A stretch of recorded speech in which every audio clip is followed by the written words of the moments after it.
Right, this is my continuation of the, I'm a bit all tonight. It's quite late, it's about 2 in the morning. It's been a long day, I don't know why I thought I'd finish by doing this, but there we are. I am doing my prediction video for UFC 100, and I've got to the sort of main card now. John Fitch versus Paulo Thiago. Now, Thiago is 11-0. He's just beaten Josh Koscheck. I'm not at all sure I agree with that victory as being 100% legitimate. They've put him up against John Fitch. I'm quite surprised to see Fitch on the centenary card, considering the last year has been spent with management hating him. I'm going to go for Fitch by decision here, because I believe that Paulo's win over Koscheck was not all it was cracked up to be. So I think if this is a plan to smush John Fitch and embarrass him, then I don't think it's going to work. I am surprised to see him on the card, and I'm surprised to see him that high up. They have on the UFC site put John Fitch and Paulo Thiago above Dan Henderson and Michael Bisping for some reason. Moving on to that, Dan Henderson I have a real problem with. I used to like him, I used to think he was fantastic. When I saw him in his match with Rich Franklin, I was not impressed. The reason that I had difficulties was because he just didn't seem to be able to fight 15 minutes, but he didn't seem to be able to fight a round without making some sort of illegal strike.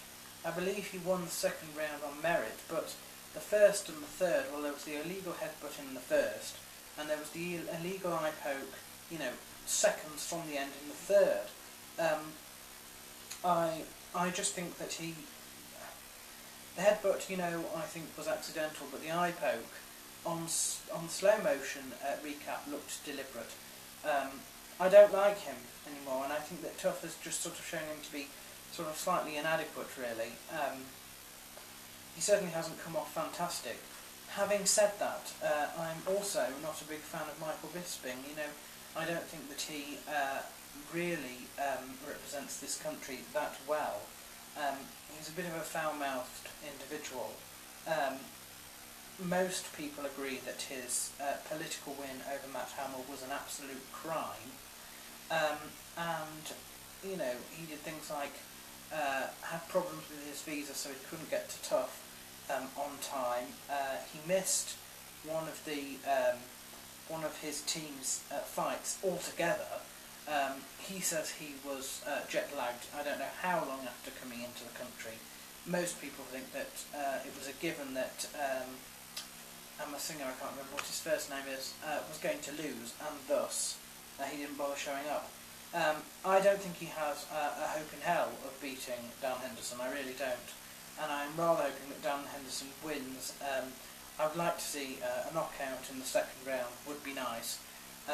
Don't like either of them, but that's what I hope for, and that's the way I think it will go. Moving on to the sort of main events now, there are two titles here. Georges St. Pierre and Thiago Alves is the first one now. Alves has a history of having problems making weight. You have to first assume that he will make weight, which he failed to do for the bout against Matt Hughes, and which he only did with the help of illegal diuretics before that. If he makes weight, he can be quite a serious contender. I do think that he's not going to win by decision. He will have to finish Georges, and he'll probably have to do it on the feet. I don't know if his striking is quite up to that. I think if he doesn't manage to do that, he stands almost no chance of winning at all. I don't think he's going to submit Georges. I don't think he's going to win by decision.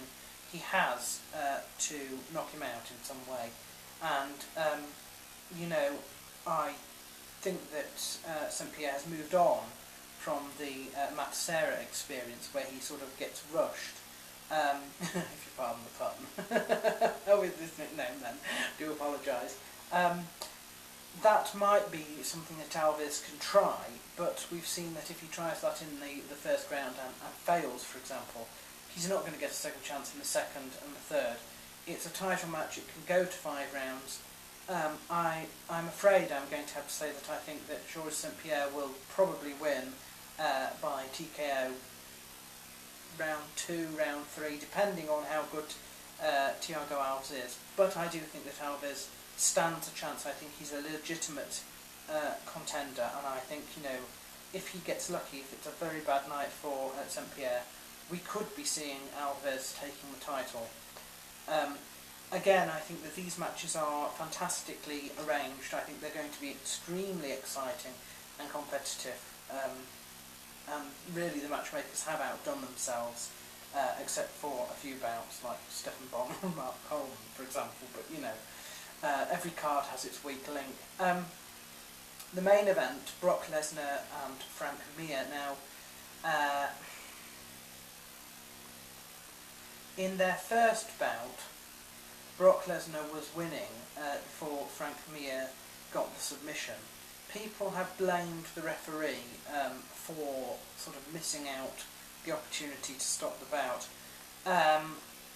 So this is a rematch in that respect. It's also Brock Lesnar's sort of first defence against an aged and ring-rusty Randy Couture, who he beat. I think Lesnar has been thrown out of his depth. I really do. That's not to say that I don't think that he will win. I think the chances are quite high that Lesnar will win this bout, and I think what he will do is probably get a TKO because Frank Mir won't be lucky enough to be able to catch him on the ground again. Mir's only real way of winning this is to submit Lesnar again, and I don't think Lesnar is going to let it go to the ground. Ergo, he will at some point manage to sort of TKO Mir, probably in round 3. The reason I say I think he's out of his depth is that Mir is somebody he's already faced, and so I think there's not quite the same. He knows what he's getting in this bout. I think if he were to face anybody else, he could be in trouble because he is just so inexperienced at the sport. You know, so my prediction for that is Lesnar by sort of TKO in the 3rd round. But I wouldn't really be putting my money on Lesnar having a huge title reign or anything like that. And if Mir gets it to the ground, we could see a repeat of the first time they met. So, but I don't think that's going to happen. I just think that, you know, if it goes to the round. So those are my predictions. Sorry for being so waffly.